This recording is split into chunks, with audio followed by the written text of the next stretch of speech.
Oi pessoal, diretamente de Cannes, hoje a gente fala de Retratos Fantasmas. Novo filme do Kleber Mendonça Filho, tivemos a oportunidade de assistir aqui, que na verdade é um documentário, né? Exatamente. Não que filme não seja documentário, que fique claro.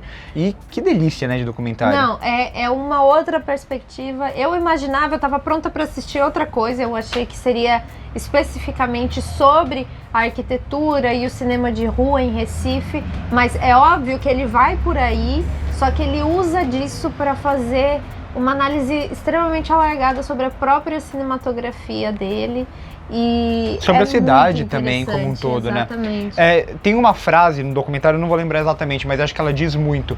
Ele tá falando de uma cena que ele tenta filmar, porque a primeira parte, principalmente, que é muito fascinante, é ele falando muito sobre a rua dele, onde ele mora e tal, e ele queria, no som ao redor, filmar a rua dele no escuro só com a iluminação dela. Aí ele viu que não funcionava.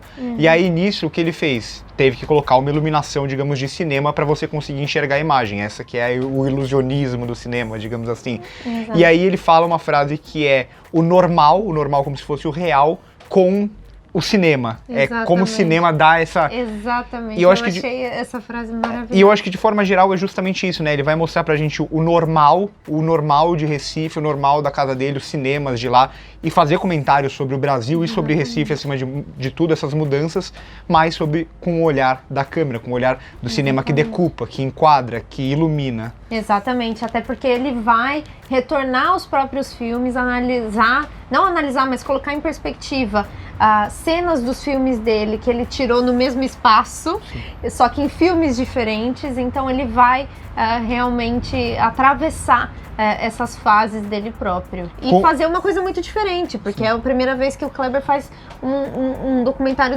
desse gênero. Né? Desse tipo, talvez sim.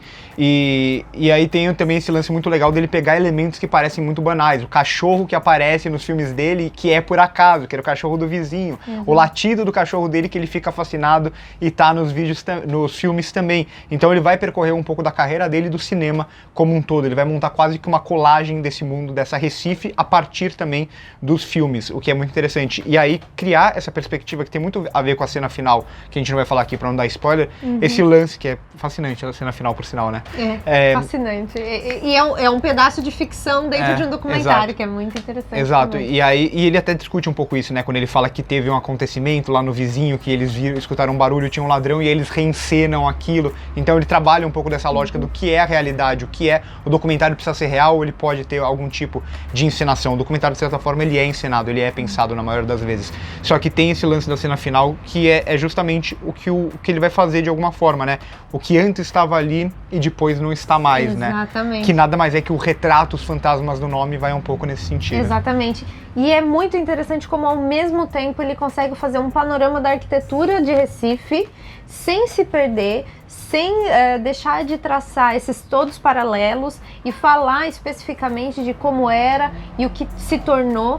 E essa montagem dele também é muito significativa no sentido de que ele vai falar para onde Recife está indo, né? É muito isso. Ele vai mostrar quando o dinheiro estava lá, o que acontecia, quais foram as mudanças, qual é a perspectiva das pessoas que moram em Recife, que nasceram lá, e a diferença até delas em muitos momentos com o restante do Brasil. Então ele vai falar de Brasil, mas ele vai falar especificamente mesmo de Recife com muita paixão, né? Acho que isso é o mais, assim, transpira a paixão dele. É um filme apaixonado que deixa a gente realmente apaixonado também, porque é apaixonante, é um filme apaixonante porque é muito vulnerável.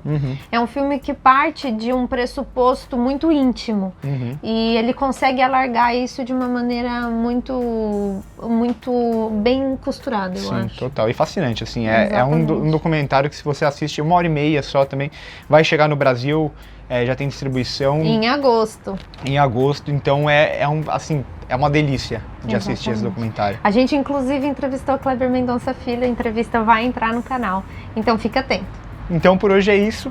Curte o vídeo se gostou, se inscreve no canal se ainda não é inscrito e passa no primeiro comentário fixado que a nossa cobertura não é só aqui no YouTube, mas também tem Instagram, Stories o dia inteiro, Twitter, todo filme que a gente assiste a gente coloca os primeiros comentários no Twitter, além de fotos e que a gente tá fazendo essa cobertura. Nossa TikTok. rotina, TikTok, a gente tá em todo lugar. Então, e cada coisa tem o seu espaço. Exato. Então siga a gente nas outras redes sociais para ver sobre os filmes, as primeiras impressões, o nosso dia a dia, os perrengues que a gente passa, tudo isso que tá muito legal. Espero que vocês estejam gostando. Por hoje é isso e corta.